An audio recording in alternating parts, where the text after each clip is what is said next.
ഇപ്പോൾ നിലവിൽ നമ്മുടെ ഈ ചെറിയ വീട്ടിൽ വെച്ചിട്ടാണ് ഇപ്പോൾ താൽക്കാലികമായിട്ട് ഇവിടെ ഒരു പള്ളിയും മദ്രസയും വരുന്നത് വരെയുള്ള ദർസ് നടക്കുന്നത്. കുട്ടികൾക്ക് മദ്രസക്ക് ഓട്ടോറിക്ഷ വിളിച്ചൊക്കെ വേണോ ജീപ്പൊക്കെ വിളിച്ചിട്ട് കുട്ടികൾ പോകണത്. ഉസ്താദ് പറഞ്ഞൊക്കെ ശരിയാണ്. ഇവിടുന്ന് ഓട്ടോറിക്ഷ വിളിച്ചിട്ടൊക്കെയാണ് കുട്ടികൾ മദ്രസക്ക് പോകുന്നത്. ഞങ്ങൾ ഇവിടെ അയൽവാസികൾ തന്നെയാണ്.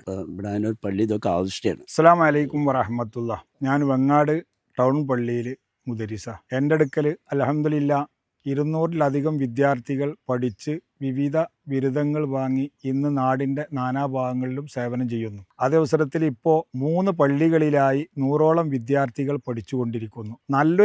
ഒരു സ്ഥലം, ഒരു പള്ളി ഉണ്ടാക്കാൻ പറ്റിയ ഒരു സ്ഥലം അന്വേഷിച്ചു കൊണ്ടിരിക്കുമ്പോഴാണ് ഈ പ്രദേശത്തുള്ള ഓണപ്പട എന്ന് പറയുന്ന കൊളത്തൂർ ഓണപ്പട എന്ന് പറയുന്ന ഈ പ്രദേശത്തുള്ള ഈ ആളുകളൊക്കെ എന്നെ സമീപിക്കുന്നത്.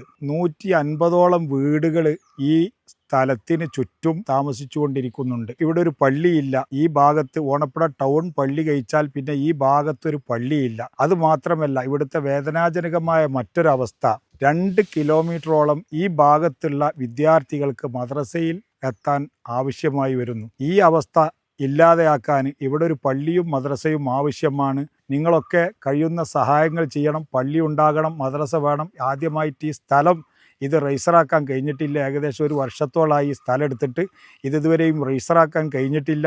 അപ്പോൾ അത് രജിസ്റ്റർ ചെയ്യാൻ ആവശ്യമായ പണം ആവശ്യമുണ്ട്. ഈ പരിശുദ്ധ റമദാനിൽ നിങ്ങളെ കൊണ്ട് കഴിയുന്ന സഹായ സഹകരണങ്ങളൊക്കെ ചെയ്ത് വലിയ വിജയപ്രദമാക്കി തരണമെന്ന് വിനീതമായി അപേക്ഷിക്കുന്നു. അസ്സലാമു അലൈക്കും വറഹ്മത്തുള്ളാഹി.